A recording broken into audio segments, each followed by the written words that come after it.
మీతో నేను ఉంటాను, నాతో మీరు ఉంటారు. సంతోషము, ఆనందము, నెమ్మది, దుఃఖము లేదు, ఏడుపు లేదు, పండ్లు కొరుకుటయు ఏమీ లేవు, ఆకలి దప్పులు అసలే లేవు. ఆ మహిమ రాజ్యములో, ఆ నిత్య రాజ్యములో మీతో పాటు నేను, నాతో పాటు మీరు ఉండునట్లుగా మీ కొరకు స్థలము సిద్ధపరిచి మళ్ళీ వస్తాను. ఏమంటున్నాడు ప్రభు? వస్తాను అంటున్నాడు. వస్తానన్న యేసు రాజు రాకమానునా, తెస్తానన్న బహుమానం తేకమానునా. రాజు వస్తున్నాడో జనులారా, రాజ్యం తెస్తున్నాడు. త్వరపడి వేగమే రండి ప్రియులారా, ప్రభుని చెంతకు రండి. హల్లెలూయా.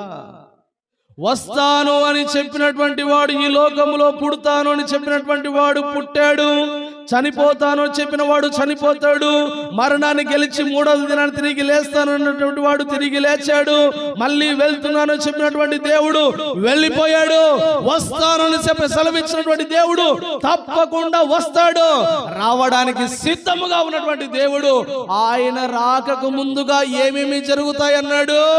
మనుషుల మధ్యన ప్రేమ ఉండదు, అక్రమము విస్తరిస్తుంది, అక్కడక్కడ భూకంపాలు కలుగుతాయి, తుఫాన్లు చెలరేగుతాయి, ఇదిగో అగ్ని పర్వతాలు బద్దలైపోతాయి, పంచభూతములు మిక్కట వేండ్రముతో లయమైపోయే కాలము వస్తూ ఉన్నది. అంత్య దినములు సమీపించాయి. రాజ్యము మీదికి రాజ్యము, జనము మీదికి జనము లేస్తారు అని ప్రభువు సెలవిచ్చాడు. ఆయన రాకడలో, అంత్య దినములలో ఇవన్నీ జరుగుతాయి.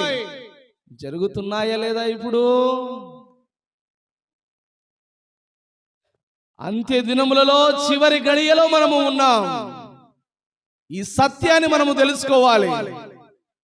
ఎంతకాలము పాపములో ఉందాం, ఎంతకాలము ఆ పాపం అనేటువంటి బానిసత్వములో మనము ఉండాలి, ఎంతకాలము ఆ వ్యసనములకు బానిసలైపోయి ఎంతకాలం మనం ఉందాం.